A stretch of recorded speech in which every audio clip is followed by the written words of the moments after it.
Hey, we all want to get better at golf and improve our golf swings, but most of us don't have the kind of time that tour pros have, where they just eat, sleep, poop, practice, and repeat. So if you're really busy with work and family life, then keep watching this video, because I'm going to show you a couple of great drills that you can do at home in just about a minute each that are going to help you next time you go out and play. Stay tuned.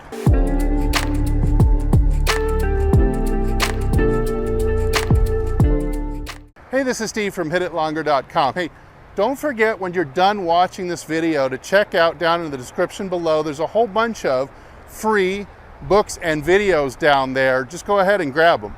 All right, so here's a couple of great exercises you can do just every day. You don't need a lot of space to do these. You can probably do these in the living room or in the backyard somewhere. The first one, I just call it the wrist drill. You would start, and I would do this with the left hand first, maybe 10 or 15 times. What I do is just kind of hold the left arm and just cock the wrist to here, about 90 degrees or so, till it's parallel to the ground. And then kind of hold the wrist on this side and then kind of reverse it. So back and forth, 180 degrees. Feel how the arm's got to turn over to do it. So you can see that my thumb is going from at the camera. It turns and it faces this way, 90 degrees. And then you can see the logo on the glove, and then it's going to turn over 180 degrees this way. And I'm going to rehinge the wrist to 90 degrees. Now you'd love to have the toe of the club, or the leading edge of the club, just kind of pointing straight up in the air, like this. And do one from this angle. Just kind of lock in the wrist, and just practice articulating 180 degrees around it. Then you can try it with two hands. Again, the key here is to not try to advance or pull with the arm, but just use the wrist only. So here and here, here, here. Now if you notice, if you're watching carefully, the handle of my club actually backed up. So watch this again. Look where the handle is, here. And look where it finishes. So the handle actually moves this way, which is exactly what we want to make this end of the stick learn how to move it faster. Now the second drill you can do is the pivot drill. All you have to do here, find a chair or a wall. If you find a chair, you want to start about 6 or 7 inches from this post of the chair. What you're just going to do is practice pivoting over, sliding 6 inches laterally while the head stays between the feet, trying to achieve this tilted spine angle. Shift and lift the chair. Both butt cheeks pushing with pressure. Lift the chair, turn, slide, turn, and lift. Slide, turn, and lift. Just practicing that pivot move. Now looking at it from this angle, you can see how I'm going to be lifting the chair. So the average pivot of the guys on TV, if you average them all together, they go about 6 inches laterally and about 1 inch backwards. That's all we're practicing here, is just slide, turn, and lift.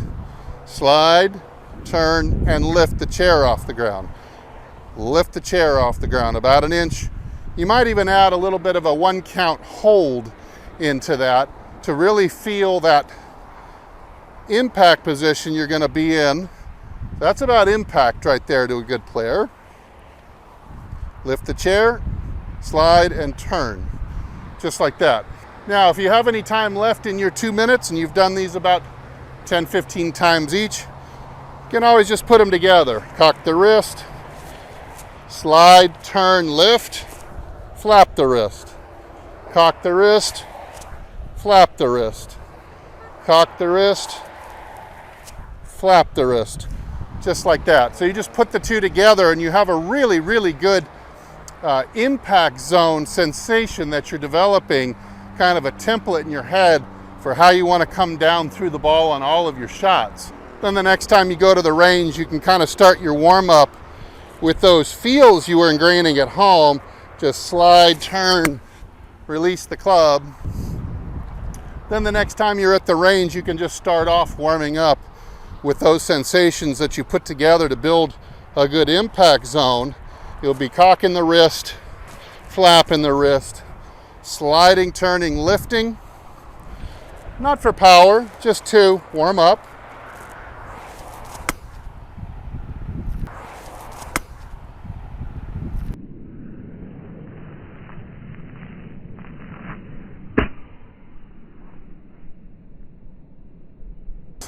A really good impact zone swing. Got a good full release on plane. I'm maintaining my bow as I go through impact, and I'm rotating nicely. I'm a big believer in building block drills that you can do at home just like that. Simple motions that build your skyscraper eventually, but let's build that bottom floor solidly. Do it many, many times, do it every day, about 2 minutes a day, and you're gonna get better at this game. Hey, give it a shot. If you have any questions or you want to report back, just do so down in the comments right now. As usual, thanks for watching. I'm Steve, and if I don't see you in the next video, I'll see you longer and straighter down the fairway. Everybody take good care. Hey, the orange whip I've got here is one of the featured products over on my website, hititlonger.com. I've left a link to it down below in the description. I love this product. I use it with my students all the time. It's a product that stands the test of time. You've probably seen these in some of your friends' bags or out on the range. Here's the reasons I like it. I don't like every product for everybody or for every reason, but what I like about this is it helps lengthen your swing on both sides of the ball. So it can help you lengthen the backswing and the follow through because of the weight of the ball on the end. So I really like that, especially for older golfers who are having a hard time with their range of motion as they get older and they seem to get stiffer and tighter. This will help you stay swinging nice and long and hitting the ball longer into an older age. The other thing I like about it is for tempo. If you can keep this thing from bending, you can stay in good tempo. So I really like this for tempo. If my tempo is off and I rush, I will bend the shaft. See the shaft bend there. But if I can just wait and I can put all my energy outwards, then the shaft is going to stay taut, just like this. Now I can swing this thing very fast and have it not bend at all on the way down because I've got more force driving outwards than I do pulling down, which would make the shaft bend like that. So 2 great reasons that you want to have this thing. It's just wonderful for warming up. It's wonderful for developing tempo. It's wonderful for stretching out your swing when you're getting a little tight. Really will help you hit the ball a lot farther. So head on over and grab one of these. You can support the channel. You can also help yourself get better and improve hitting longer and straighter shots. Thanks again as always, and thanks for watching this video.